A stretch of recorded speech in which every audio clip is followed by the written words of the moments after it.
Welcome back to LoyalTV and to the remarkable story of Oklahoma civil rights pioneer Nancy Randolph Davis. It was her quiet determination and perseverance that broke down barriers in education and her passion for teaching and mentoring that uplifted generations. My mom was born to Ed Napoleon and Ernestine Randolph in 1926. She was the youngest of 5 children. My grandfather was someone who worked for the Frisco Railroad. He was 1 generation removed from slavery. His father had been a slave. And even though my grandfather had less than 8th grade education, both grandparents, he instilled in his children from a very young age the need to get an education. He said, things are going to get better, and I want you to seize every opportunity. And so she attended Langston University, but even before then, when she was in high school, my grandfather told her Oklahoma A&M is becoming one of the top home economics programs in the country. And I know things are going to open up for Negroes one day, and I just love to see you go there. So that planted the seed for her to one day think about coming to this great university. After she finished Langston University, she taught for 1 year at Dungy School. So, of course, my mom, dating this handsome man who was her vice principal, said, well, I want my master's too. And she decided that she would come here. How many times must I wash in the river? But there was something else that also inspired Nancy Randolph Davis to apply to Oklahoma State University. 3 African-American university students from Oklahoma and Texas had recently taken their appeals to the U.S. Supreme Court after being denied admission on the basis of race, and won.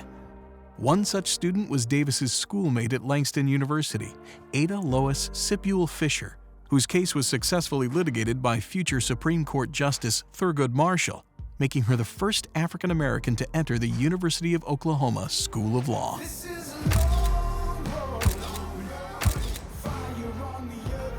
My mother came, being a bit naive, I think, because she said, oh, well, these things are happening.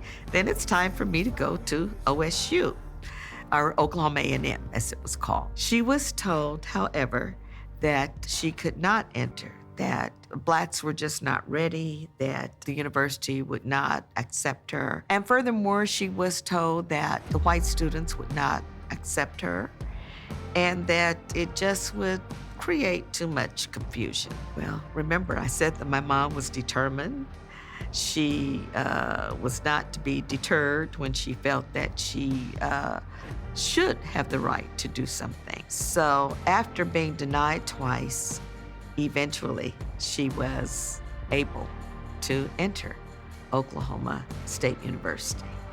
Now, when she entered, she could not sit in the classroom with her white classmates. She had to sit in the hallway, and she could not live on campus. And after she earned the 2nd highest score on a test, her white classmates prevailed upon the professors and said, look, this is not right.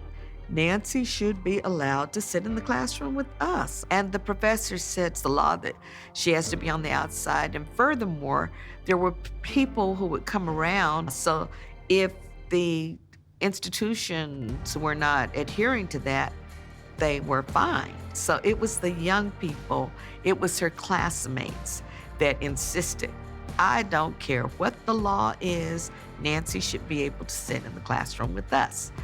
So the professor relented and said, okay. She did at times have to play this cat and mouse of moving back in the hallway in the event there was someone they thought was a state regulator to check to see that the segregation laws were being adhered to.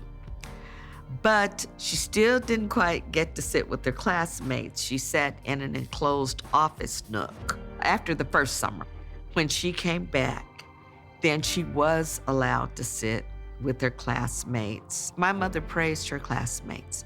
She said it was just not true when the professor told her that her white classmates would never accept her. She just really developed a true love for OSU. She knew that it was the law that was the issue, not necessarily the people who were responsible for enacting it. And again, her praise always went back to her fellow classmates who stood up for what was right.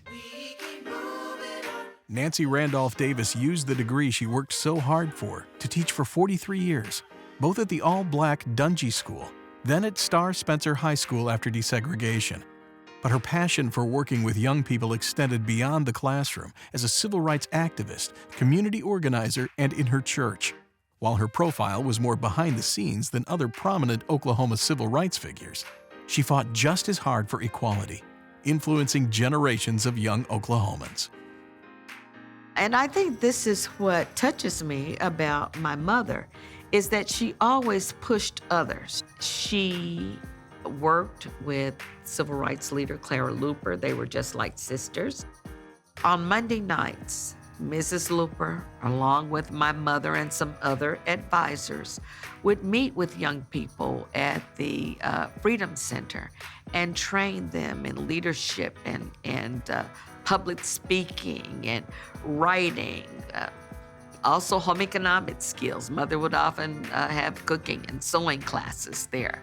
But they took young people to the national NAACP conventions, and this inspired so many of their students, many of whom came from difficult circumstances, but so many in that Dungy community. And of course, there were some that my mother got to teach who were from the Oklahoma City community, Douglas High School, through the NAACP Youth Council. I would describe my mother as tenacious, strong-willed, courageous, very compassionate. She would fight for whatever she believed, not only for herself, but for others. She never wanted to see anyone mistreated or treated less than, and so she was a very persistent lady. But Nancy Randolph Davis's pivotal role in breaking down the barriers of segregation wasn't truly recognized until late in life. In 1991, Governor David Walters designated May 31st as Nancy Randolph Davis Day. In 1999, OSU honored her with the OSU Distinguished Alumni Award, and OSU's Davis Hall residence was named in her honor in 2001. Each February, OSU also celebrates Nancy Randolph Davis Day. Countless other accolades would follow, such as the Oklahoma Human Rights Commission's Lifetime Achievement Award in 2008, each painting a clearer picture of her tremendous impact. She said, "I'm just overwhelmed. I never thought that I would be recognized this way. I don't feel I deserve this. I just happened to have been a vessel that God used at that time."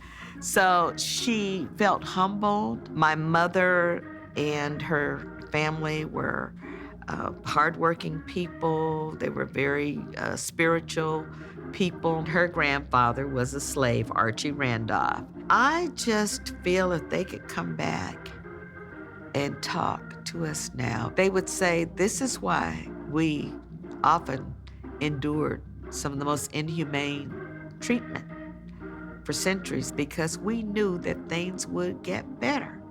They had to believe that there was going to be a better day, and if not for them, but for their children and future generations. Nancy Randolph Davis passed away on March 23, 2015, leaving a profound legacy that lives on in her family, at Oklahoma State University, and in the lives of all of the students she taught and mentored over the years.